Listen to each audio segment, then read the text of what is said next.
এখন আমাদের মাঝে বক্তব্য রাখবেন আমাদের আজকের প্রোগ্রামের বিশেষ আলোচক, বাংলাদেশ জামাত ইসলামের বিশেষ মেহমান, বাংলাদেশ জামাত ইসলামের সম্মানিত ঢাকা মহানগর দক্ষিণের নায়েবে আমির, ঢাকা ৮ আসনের সম্মানিত সংসদ সদস্য পদপ্রার্থী জনাব অ্যাডভোকেট হেলাল উদ্দিন ভাই।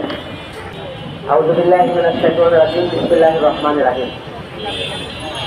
জাতীয় ঐক্য জোটের উদ্যোগে আয়োজিত জুলাই সনদের বাস্তবায়ন, নির্বাচন ও কল্যাণ রাষ্ট্র গঠন সহ বিভিন্ন দাবিতে আয়োজিত আজকের এই সমাবেশের সংগ্রামী সভাপতি, উপস্থিত প্রধান অতিথি, বাংলাদেশ জামাত ইসলামী কেন্দ্রীয় নির্বাহী পরিষদের অন্যতম সদস্য, কেন্দ্রীয় সহকারী সেক্রেটারি জেনারেল, শহীদ কাফেলা, বাংলাদেশ ইসলামী ছাত্র শিবিরের সাবেক সেক্রেটারি জেনারেল জননেতা জনাব মৌলানা আব্দুল হালিম, উপস্থিত নেতৃবৃন্দ, সুধীমণ্ডলী, সাংবাদিক বন্ধুগণ, ঢাকাবাসী, আসসালামু আলাইকুম ওয়া রাহমাতুল্লাহি ওয়া বারাকাতুহু। আমরা প্রধান অতিথির কাছ থেকে মূল্যবান বক্তব্য শুনব। আমি সংক্ষেপে দু একটি কথা বলতে চাই। সংগ্রামী ভাই এবং বন্ধুগণ, দীর্ঘ 15 বছরের নির্যাতন নিপীড়নের এক পর্যায়ে ছাত্র জনতা যখন রুখে দাঁড়ালো, আমরা ঢাকা বিশ্ববিদ্যালয়ের ছাত্রীপুরের কথা স্মরণ করছি। যিনি বলেছিলেন আমাদের পিছনে যাওয়ার কোনো সুযোগ নাই, কারণ পিছনে পুলিশ, সামনে স্বাধীনতা। আমরা আমাদের প্রিয় স্বাধীনতাকে আমরা মুক্ত করার জন্য সম্মানজনক মৃত্যুবরণ করতে চাই। সংগ্রামী ভাই এবং বন্ধুগণ, যে জাতি যখন মৃত্যুর জন্য প্রস্তুতি নেয়, যে জাতি তার জীবনের অমূল্য সম্পদ ব্যয় করে যে অর্জন করতে চায়, আল্লাহ রাব্বুল আলামিন ওই জাতিকে সামনের দিকে নিয়ে যান। আমরা দেখেছি জুলাই আগস্টের এই 36 দিনে ছাত্র জনতা যেভাবে মাঠে নেমেছিল অন্যায় এবং জুলুমের বিরুদ্ধে, সেই জুলুমকে আল্লাহ আর বাড়তে দেন নাই। আল্লাহ পাক সীমা লঙ্ঘনকারীদেরকে জুলাই শাস্তির ব্যবস্থা করেন। প্রিয় ভাই এবং বন্ধুগণ, শেখ হাসিনা সীমা লঙ্ঘন করেছিল। শেখ হাসিনা ওই রোগী বৈঠক তাণ্ডব করেছিল পল্টন মোড়ে। শেখ হাসিনা সেনা সদস্যদেরকে নির্বিচারে হত্যা করেছিল। শেখ হাসিনা শাপলা চত্বরে হাফেজে কোরআনদেরকে নির্মমভাবে হত্যা করেছিল।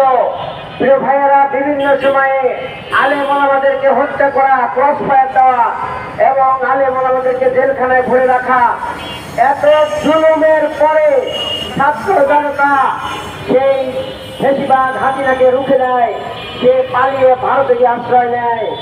এই জাতি মনে করেছিল আমরা জুলুমের হাত থেকে বাঁচলাম, কিন্তু আমাদের জন্য অত্যন্ত দুঃখজনক বিষয়, আমরা নতুন জুলুমের শিকার। এখনো চাঁদাবাজি হয়, এখনো সন্ত্রাস হয়, এখনো পাথর দিয়ে মানুষ মারা হয়, এখনো মসজিদের ভিতরে কাছে কোরআনের উপরে হামলা করা হয়। এই জাতীয় জুলুম আমরা আর দেখতে চাই না। এই জুলুম থেকে বাঁচতে হলে আগামী নির্বাচনে সব যোগ্য ইনসাফ যারা কায়েম করতে চায় সেই জাতীয় নেতৃত্ব গঠন করতে হবে। তার আগে স্বচ্ছ নির্বাচনের ব্যবস্থা করতে হবে। এই নির্বাচনের জন্য জুলাই সনদের আইনি ভিত্তি দিতে হবে। সেই আইনি ভিত্তির জন্য গণভোট দিতে হবে।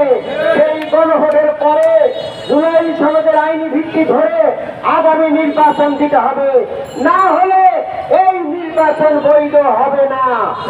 ভাই এবং বন্ধুগণ, আমরা পরিষ্কার করে বলতে চাই, আপনারা যদি নির্বাচনে ভাবে পাশ কাটিয়ে ক্ষমতায় যেতে চান, তাহলে শেখ হাসিনা থেকে শিক্ষা গ্রহণ করুন। শেখ হাসিনা ভাবে নির্বাচন করেছে, 3টি নির্বাচনে সে কারচুপি করেছে, দিনের ভোট রাতে নিয়েছে, আমি দামি নির্বাচন করেছে। আবারও যদি সেই জাতীয় নির্বাচন করার চেষ্টা করা হয়, এই বাংলাদেশের ছাত্রদেরকে রুখে দেবে ইনশাআল্লাহ। সংগ্রামী ভাই এবং বন্ধুগণ, তাই আসুন আগামী নির্বাচনকে স্বচ্ছ এবং ফেয়ার করা হোক এবং সৎ যোগ্য এবং তারা চাঁদাবাজি করবে না, সব নেতৃত্ব নিয়ে আসুন। বাংলাদেশ সৎ এবং যোগ্য নেতাদের নেতৃত্বে 1 বছরের মধ্যে ঘুরে দাঁড়াবে ইনশাআল্লাহ। সবাইকে ধন্যবাদ জানিয়ে আমার বক্তব্য এখানে শেষ করছি। আল্লাহ হাফেজ। বাংলাদেশ জিন্দাবাদ, জাতীয় ঐক্যজোট জিন্দাবাদ।